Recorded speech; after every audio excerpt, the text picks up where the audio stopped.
acho que no SUS, no ensino público, a gente cai no mesmo problema da tal da democracia. Ninguém pode falar nada contra. Então, morre o debate. Sabe? O SUS. Legal. Eu defendo o SUS. Agora, eu não defendo o modelo do SUS. Aqui em Brasília, por exemplo, a gente teve uma experiência muito positiva. Eu sei porque a minha mãe e meu pai são médicos da rede pública. Na época do governo Arruda, uma pessoa controversa, mas na época do governo dele, ele pegou um grande hospital, que era o Hospital de Santa Maria, e entregou para a administração da Real Beneficência Espanhola. Ele meio que privatizou. Mas não privatizou. Ele não deu, ele emprestou. É uma concessão. Uma concessão. Tinha um outro nome, tá? Que eu esqueci agora. O modelo de negócio que foi implementado. O hospital virou um dos melhores hospitais de Brasília. E era público. A minha mãe trabalhava lá. A minha mãe mandou fazer jalequinho rosa. Ela bordou o nome dela no jaleco. Ela ia cheirosa trabalhar. Todas as máquinas do hospital eram máquinas de primeira geração. Minha mãe chorava. Novas. Ela falava, cara, você tem noção do que é atender essas pessoas com o que há de melhor que a medicina pode oferecer? Foi o que aconteceu. No primeiro ano do governo Agnello, ele desfez os contratos. E a minha mãe saiu do hospital, porque Mas ela falou que não ia aguentar ver. A pauta do pessoal da esquerda é essa. Porque vocês estão sucateando os hospitais e entregando para iniciativa privada malvadona. Nossa, e aí... 100% contrário. 100%, a verdade, ela se impõe, entendeu? Você pode falar o que você quiser, mas a verdade, ela se impõe. E a realidade é outra. No primeiro ano do governo Agnello, ele desfez o contrato com a administradora do hospital e o hospital sucateou de tal forma que a minha mãe saiu do hospital. De tristeza. Não tinha condição de trabalhar. De falta de desespero, sabe? Porque ficou muito ruim mesmo. E você vê o que uma coisa pode ser, o que ela chegou a ser e o que ela virou... Sabe? É assim, muito triste. Então, se a gente tem modelos de sucesso de parcerias público-privadas, por que a gente não fala sobre isso? Por quê? Porque a ideologia, ela fala mais alto nessas horas. Porque a ideia de que o Estado tem que ser o detentor de todos os bens e serviços, reunir tudo nos braços dele e ele decidir como ele vai distribuir, impera do que realmente entregar um serviço de qualidade para as pessoas. E vem um pouco da questão de você... É uma dicotomia, uma disputa entre a verdade dos fatos e o pensamento ideológico. E a imaginação. E a imaginação mesmo. Porque assim, a sua mãe estava lá, ela viu com os olhinhos dela de que, cara, funcionou. Sim. Tem equipamento de última geração, o pobre está sendo bem atendido no hospital. Aí chega um novo governo, uma administração com uma outra mentalidade. Não, isso aqui é uma vadão, empresário, vamos tirar tudo. E aí o negócio regride. É tipo assim... Até a pessoa que estava lá indo lá, aquela que não tem condição, ela vai ver assim, cara, mas piorou. É muito triste. Não, mas melhorou.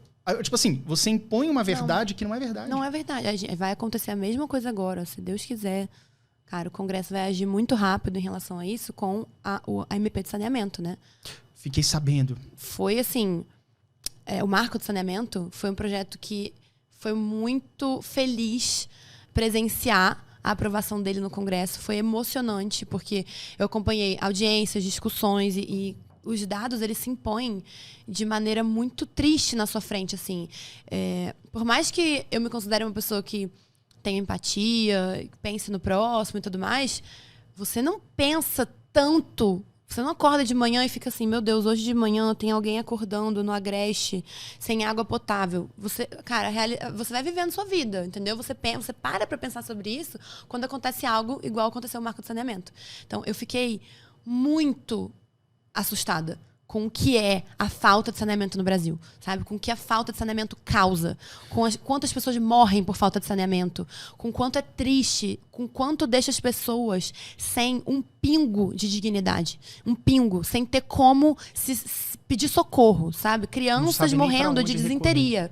Uma coisa que hoje a gente vai na farmácia, compra um remedinho, você comeu um negócio estragado e beleza. Não, as pessoas morrem disso, mesmo. Porque o Brasil entendeu, até ano passado, que era melhor o saneamento básico ser uma função do Estado.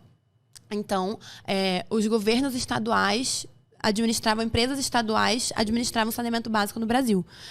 E não deu certo. Né? Isso é muito óbvio, porque a gente chegou a um número de 100 milhões de pessoas no Brasil vivendo sem saneamento. Então, se a gente chegou nesse dado, é porque claramente não deu certo. Então, depois de muitas discussões, foi muito doído, foi doloroso, foi sofrido.